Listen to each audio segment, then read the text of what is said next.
أعوذ بالله من الشيطان الرجيم. بسم الله الرحمن الرحيم. الحمد لله رب العالمين، والصلاة والسلام على أشرف الأنبياء والمرسلين سيدنا محمد رسول رب العالمين وعلى آله طيبين المعصومين الهداة المهديين، سيما بقية الله في الأرضين، روحي وأرواح العالمين له الفداء. السلام عليكم ورحمة الله تعالى وبركاته. Alhamdulillah ujurana wa ujurakum. Saya ucapkan bela sungkawa sedalam-dalamnya, terkhusus kepada baginda Agung Rasulullah Sallallahu Alaihi Wasallam, ahlul bait beliau yang suci, mukminin mukminat dimanapun mereka berada, dan Anda sekalian yang menyaksikan tayangan ini. Atas wafatnya Ummul Mukminin Sayyidah Khadijah alaiha alafut tahiyyati wa thana. Dalam memperingati hari wafatnya Sayyidah Khadijah alaiha alafut tahiyyati wa thana, tentunya ada banyak alasan mengapa kita mesti memperingatinya.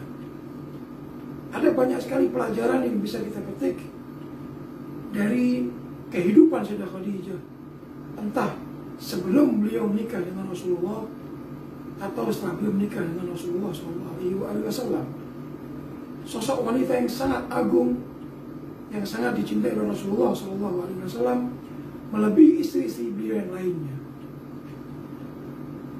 Saya ingin memulai peringatan wafatnya Sayyidah Khadijah sallallahu alaihi ini dengan sabda Rasulullah SAW berkaitan dengan beliau, di mana beliau pernah bersabda, "Laqad saddaqatni hina kadzabani nas wa wazaratni ala dinillah wa aanatni alaihi bimaliha. Inna Allah azza wa jalla amarani an ubashshira li Khadijata bi baitin fil jannah." Rasulullah bersabda bahwa ketika manusia membohongkan aku, Khadijah telah membenarkan aku. Ia membelaku dalam dakwah, membela agama Allah Subhanahu wa taala, membelaku dengan hartanya, dengan semua yang dimilikinya. Sungguhnya Allah Subhanahu wa taala azza wa jalla memerintahkan aku untuk memberitahukan berita gembira, menyampaikan berita gembira kepada istriku Khadijah dengan sebuah rumah yang telah Allah bangunkan di surga untuknya. Saudaraku yang dimuliakan oleh Allah Subhanahu wa taala,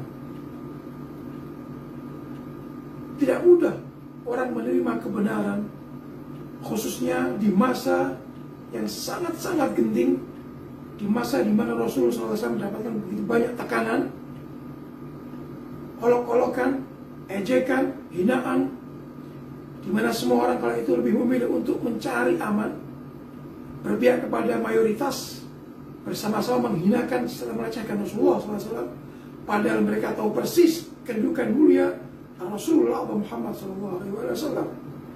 Untuk mengambil sikap tegas, memberikan pembelaan kepada baginda Muhammad SAW bukan perkara mudah.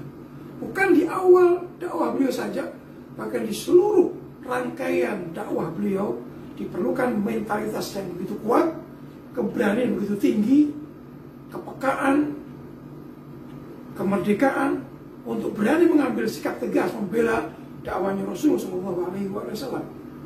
Pada saat dimana umat membohongkan beliau, pada mereka sendiri memilih Al-Amin, As-Sadiqul Amin, jujur dan amanah, baik segala dimensinya, semua mengakuinya.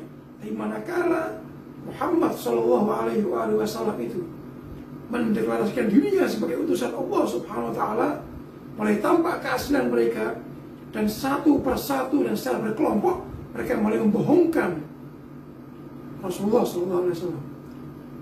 Pada saat semacam itu, Khadijah salamullah alaiha beriman kepada beliau.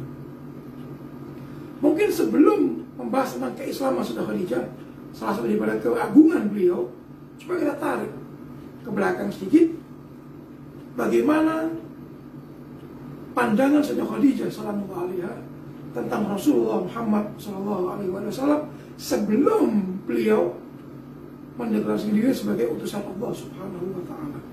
Sedikit saya ingin membahas atau menyampaikan tentang satu persoalan berkaitan dengan Sayyidah Khadijah. Manakala sosok beliau diangkat ke permukaan, seringkali kita membahas tentang usia beliau ketika beliau menikah dengan Rasulullah SAW. Meski sebenarnya tidak terlalu penting berapa usia beliau ketika beliau menikah dengan Rasulullah SAW, tapi sedikit kita akan sampaikan. Pendapat yang masyhur, yang populer, mengatakan bahwa Sayyidah Khadijah menikah dengan Rasulullah SAW di usia 40 tahun. Beliau telah menikah dengan 2 orang lelaki sebelumnya. Dikatakan pula beliau punya 2 putri. Sementara Rasulullah SAW kala itu berusia 25 tahunan. Saya katakan di awal, saya tidak akan memusingkan persoalan usia beliau. Namun saya hanya akan mengutip saja. Meski ada yang mengatakan bahwa usia beliau ketika menikah dengan Rasulullah SAW 3 tahun di atas Rasulullah SAW, itu 28 tahun. Persoalannya, sekiranya kita ambil pendapat yang populer bahwa beliau ketika menikah dengan Rasulullah usia beliau kala itu 40 tahun,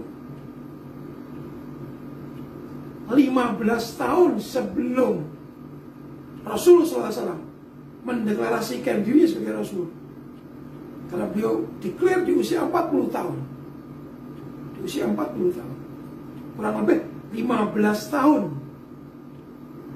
beliau sebelum Rasul Muhammad declare sebagai utusan Allah SWT. Usia Sayyidah Khadijah kala itu 40 tahun, dan ketika Rasul declare sebagai utusan Allah SWT, kita tambahkan 15 tahun dari 14 tahun ini, yaitu 55 tahun.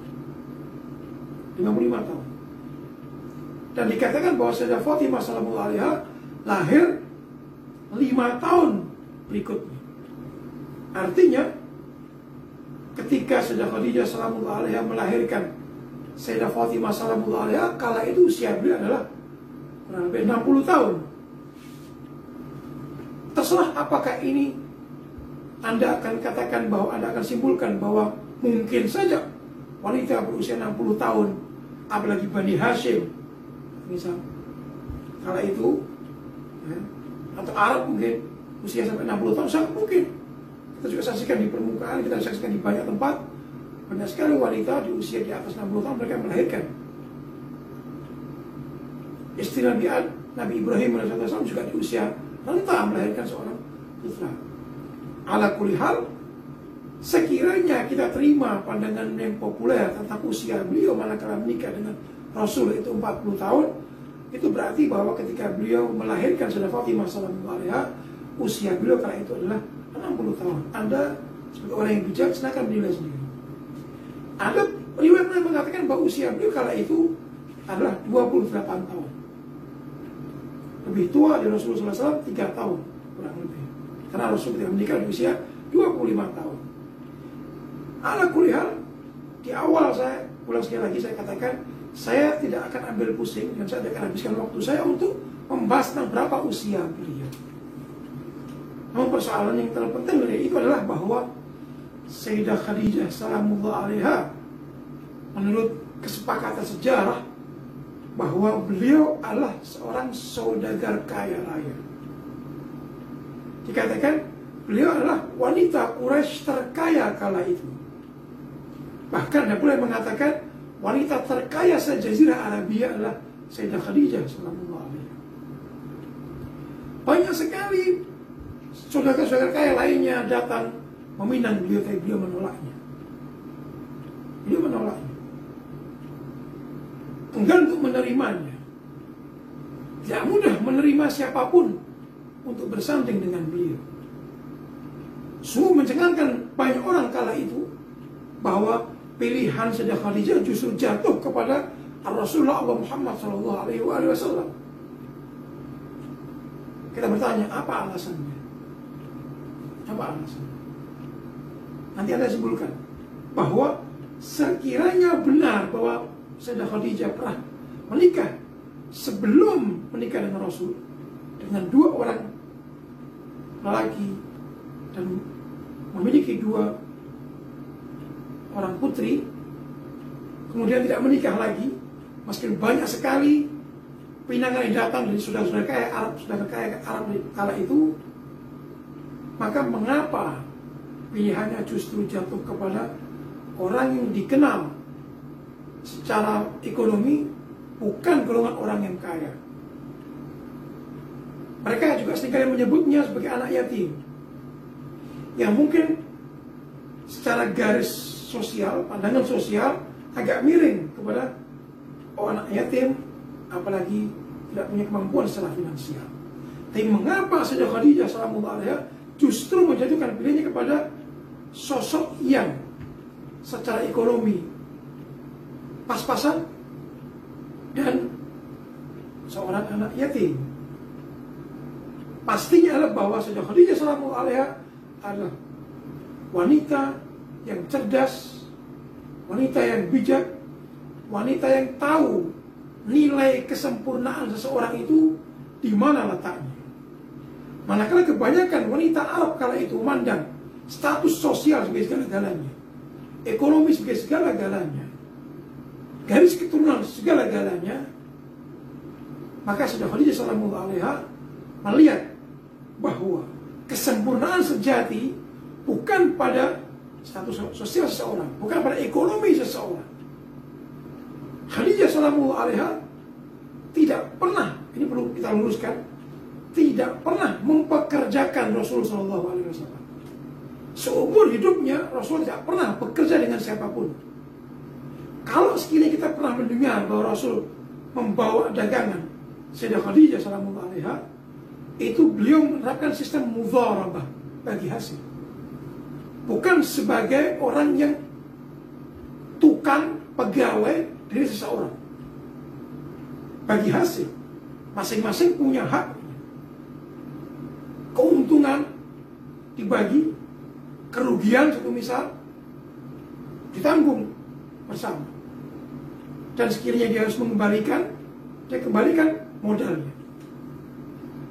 Ala kulli hal, Sayyidah Khadijah kala itu melihat bahwa di antara bangsa Arab, khususnya Quraisy, tidak ada orang yang dari segi kesantunan, luasnya pengetahuan, kemudian amanat, jujurnya seseorang, kepilaiannya dalam berbisnis, tiada pengkhianatan. Beliau melihat semua itu ada pada sosok Nabi Muhammad SAW. Sayyidina Abu Talib alaihi tahiyyatu wa thana pernah menyampaikan sesuatu kepada Rasulullah supaya beliau meminang Sayyidah Khadijah sallallahu alaihi. Perihal ini didengar oleh Sayyidah Khadijah dan beliau mendahului untuk meminang Rasulullah sallallahu alaihi wasallam. Tentunya seorang saudagar kaya, wanita terkaya kala itu bahkan.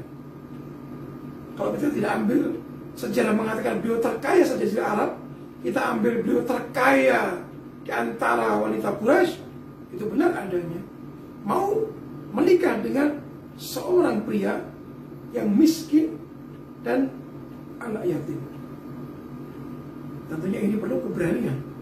Artinya Khadijah alaiha tahiyyatu wa thana berani mengambil sikap yang tidak wajar, berani mengambil sikap yang bertolak belakang dengan kesepakatan banyak orang kala itu, mengambil sikap yang berlawanan dengan sikap yang diambil oleh kebanyakan wanita kala itu. Beliau siap untuk dicemooh, beliau siap untuk dilecehkan, beliau siap untuk diembargo, dijauhi. Apapun bentuknya, beliau siap untuk menanggungnya. Karena beliau adalah sosok wanita yang mengenal persis apa itu nilai kesempurnaan dari seseorang. Sikap beliau ini terpancarkan sebuah makrifat yang mendalam. Betapa seseorang ketika memahami apa itu kebenaran, maka ia harus berani mengambil sikap tegas, apapun bentuknya, apapun